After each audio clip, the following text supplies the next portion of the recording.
তাদের এত অধৈর্যশীল হয়ে এভাবে চিৎকার করে রাসূলুল্লাহ সাল্লাল্লাহু আলাইহি ওয়াসাল্লামের ঘরের বাইরে ডাকাডাকি করা উচিত হয়নি। আমি আপনাদেরকে এই ঘটনার আরেকটু অল্প বিস্তর ভূমিকা দিতে চাই আপনাদের জানার জন্য।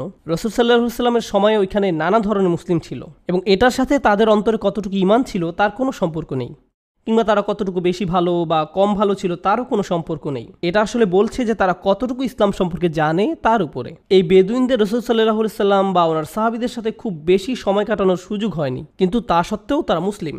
আসল ব্যাপার হচ্ছে যেহেতু তারা কম জানতো এবং তারা খুব কমই ইসলামকে চিনেছে, তাই তারা ওই মুসলিম সমাজের অংশ হতে পারেনি যারা প্রতিনিয়ত উন্নতি করছে, বেড়ে উঠছে, ইসলাম সম্পর্কে আরও জানছে, তাদের ইসলামের সাথে সম্পর্কটা আরও শক্ত হচ্ছে, তারা উম্মাহ হিসাবে আরও শক্তিশালী হচ্ছে। তাই সময়ের সাথে যেটা হলো সেটা হচ্ছে তারা যে অল্পটুকু জানতো তাতেই তারা খুশি ছিল, এবং এটাই ভয়ঙ্কর যখন আপনি অল্প জানেন এবং তাতেই খুশি থাকেন।